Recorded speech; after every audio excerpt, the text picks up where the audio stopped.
இன்றைய தேசிய செய்திகள். புதிய நாடாளுமன்ற கட்டிடம் திறப்பு விழா. பிரதமர் மோடி தலைமையிலான புதிய நாடாளுமன்ற கட்டிடம் இன்று திறக்கப்பட்டது. விழாவில் பல்வேறு அரசியல் கட்சி தலைவர்கள் பங்கேற்றனர். செய்திகள் வழங்கியது தி ஹிந்து. ரயில் விபத்து. ஒடிசா மாநிலம் பாலசோர் மாவட்டத்தில் நிகழ்ந்த ரயில் விபத்தில் பலர் உயிரிழந்தனர். மீட்பு பணிகள் தீவிரமாக நடைபெற்று வருகின்றன. செய்திகள் வழங்கியது என்டிடிவி. ஜிஎஸ்டி வசூல் அதிகரிப்பு. ஏப்ரல் மாதத்தில் ஜிஎஸ்டி வசூல் 1,65,000 ரூபாய் கோடியாக அதிகரித்துள்ளது. இது பொருளாதார வளர்ச்சிக்கு ஒரு நல்ல அறிகுறியாகும்.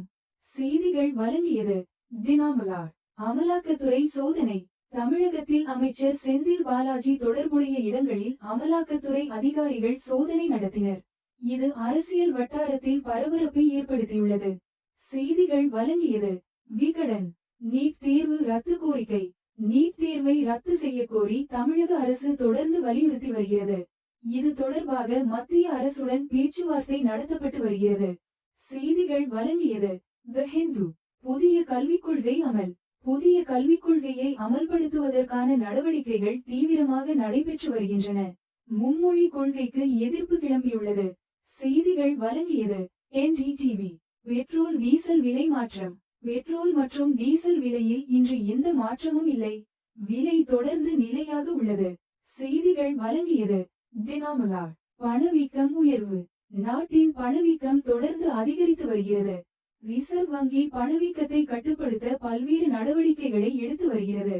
செய்திகள் வழங்கியது விகடன். வானிலை அறிக்கை. தமிழகத்தில் அடுத்த சில நாட்களுக்கு மழை பெய்ய வாய்ப்புள்ளது. வெப்பம் குறைய வாய்ப்புள்ளது.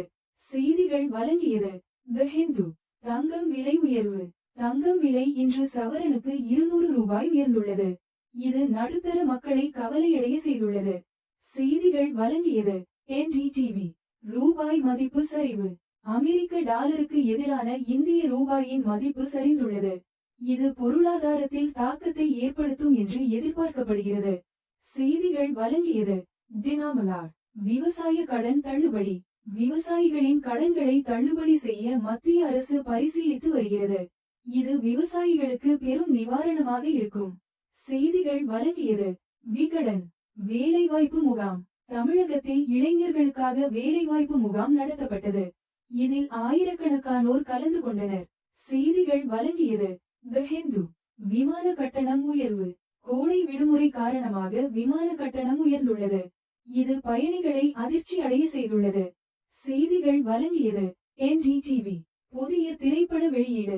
பிரபல நடிகரின் புதிய திரைப்படம் இன்று வெளியானது.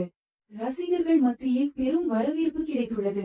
செய்திகள் வழங்கியது தினமலர். இதுபோல தினசரி செய்திகள் தெரிந்து கொள்ள லைக், ஷேர், சப்ஸ்கிரைப் மற்றும் காமெண்ட் செய்யுங்கள்.